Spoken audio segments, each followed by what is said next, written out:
Bismillahirrahmanirrahim. Assalamualaikum warahmatullahi wabarakatuh. Masih bersama kami Tani Sekawan. Sore hari ini kita akan menanam pare. Ini bibitnya.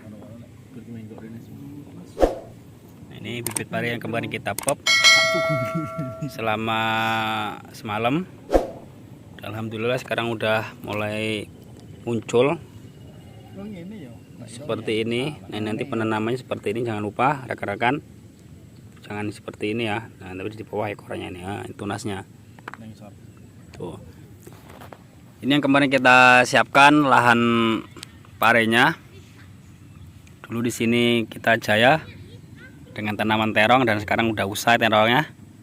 Kita akan ganti dengan tanaman pare.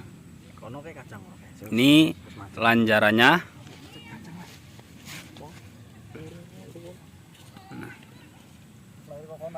Jadi untuk persiapan lahan tanaman pari di sini memang harus kita perhatikan adalah pengolahan lahan. Jadi dalam pengolahan kita lahan ini kita tidak bisa asal-asalan, yang penting kita ratakan itu tidak. Memang perbedaannya kalau dulu kita lahan terong di sini kita tinggi, dataran tinggi. Kemudian kita ratakan agak rendah supaya kita lebih mudah pemasangan mulsa.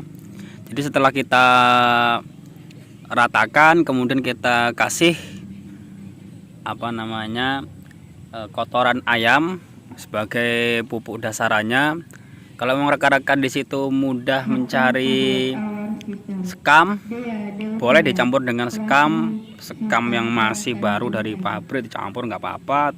Yang lebih banyak lagi kalau rekan-rekan bisa dibakar dulu, sehingga nanti ketika ditaburkan di lahan ini maka lahan akan menjadi lebih subur. Nah, setelah itu mungkin langsung kita kasih mulsa ya. Kita selalu menggunakan mulsa karena ketika penanaman apapun itu, khususnya di lahan pasir seperti ini, kalau kita tidak menggunakan mulsa, kita akan kerepotan dengan pembersihan gulma, rumput-rumput yang ada di sekelilingnya. Ini udah mulai tumbuh. Jadi kalau tidak menggunakan mulsa maka kita akan sibuk dengan pembersihan gulma. Itu rekan kami yang sedang penanaman pare. Jadi lahan ini kita bagi menjadi 3. Jadi yang sini nanti kita tanamin pare. Jadi di sana ada sekitar 4 bedengan. Kita akan tanamin kacang. Kemudian sisa ini yang belum kita siapkan atau masih bongkor ya. Nanti rencana kita akan tanam cabai. Kemudian mungkin kalau ada yang bertanya kenapa lahan cuma lebarnya segini harus dibagi 3, karena kita menyiasati penjualan ya. Karena ketika kita panennya banyak ya, kemudian pengepul dia berani harga murah, mau nggak mau ya kita harus lepas, karena kalau kita tidak lepas ya kita kerugi juga, busuk. Tapi ketika kita nanam sedikit, hasil panenan hasil unduan juga sedikit, jadi kita langsung bisa menjual ke warung-warung yang harganya lebih bagus dibandingkan dari tengkulak-tengkulak. Nah, itu siasat kita. Karena kita pengalaman dari terong dulu, kita nanam terong sekitar 2000. Nah, ketika kita panen banyak ternyata ya hasil panen kita dihargai murah. Dan mau nggak mau kita juga harus lepas, karena kalau kita tidak lepas dia busuk.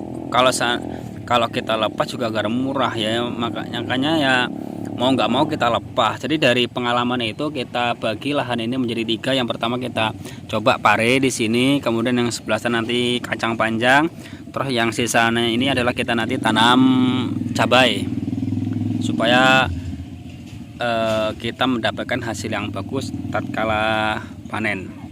Nah, ini penampakan bibit pare yang siap tanam. Jadi udah muncul tunas kayak gini, kita akan lebih mudah dalam penanamannya. Dan jangan lupa selalu pasang drip. Ini dripnya masih acak-acakan, kita belum benerin ya. Sebenarnya kemarin kita mau benerin drip dulu, walhasil apa namanya, benih pari ini ternyata sudah tumbuh tunas duluan. Makanya mau nggak mau kita harus segera tanam, karena kalau kita telat lagi, kita tunda lagi tanamnya, tunasnya akan semakin panjang. Ketika tunas itu semakin panjang, maka akan rawan patah. Nah, ini penampakannya. Jadi kita cuma lobangi sebelah ya. Di sebelah belum kita lobangin, kita tanam sebelah sini. Ini kita selalu menggunakan apa namanya ini, lanjaran para-para, karena di sini memang susah dalam mencari bambu.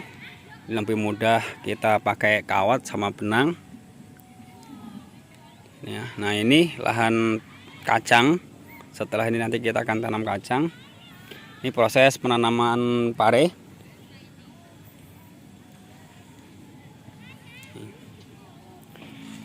Karena kita ini sudah mulai musim penghujan, jadi kita tidak perlu kocor ya lubang tanamnya. Tapi lebih banyak lagi memang dikocor dulu lubang tanam menggunakan power soil atau mungkin merek lain yang mengikat nutrisi biar nutrisinya tidak kemana-mana, sehingga bibit yang kita tanam itu akan tumbuh maksimal. Tapi kalau emang nggak dikocor nggak apa-apa, yang penting intinya lubang tanam ini dia basah, karena kalau dia kering panas rawan gosong ya. Tunasnya ketika udah gosong, dia kering ya, dia akan mati. Ini penanamannya. Jangan lupa tunasnya itu selalu ada di bawah, bukan di atas. Ini. Nah, ini apa namanya, penanaman pare di lahan pasir. Dan alhamdulillah selama kita tanam kita dapat harga yang lumayan bagus, tidak parah-parah amat. Dan semoga nih nggak turun-turun lagi harganya.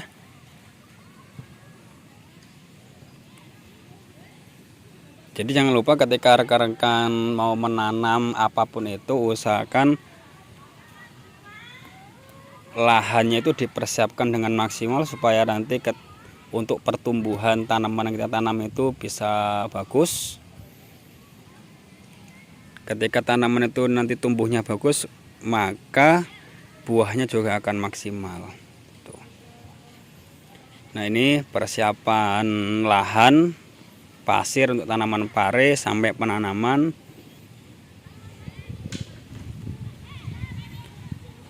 Ini penampakannya ya rekan-rekan. Nah, ini yang dapat kita tunjukkan kepada rekan-rekan proses penanaman pare di lahan pasir. Alhamdulillah udah mulai musim penghujan ya, harap-harap cemas. Ketika kita musim panas ada penyakitnya, ketika musim hujan juga ada penyakitnya. Beda musim, beda penanganan, karena beda penyakit. Semoga selalu diberi kesehatan, hasil maksimal, harga selalu bagus. Jangan lupa like, comment, and subscribe. Wabillahi taufik wal hidayah. Wassalamualaikum warahmatullahi wabarakatuh.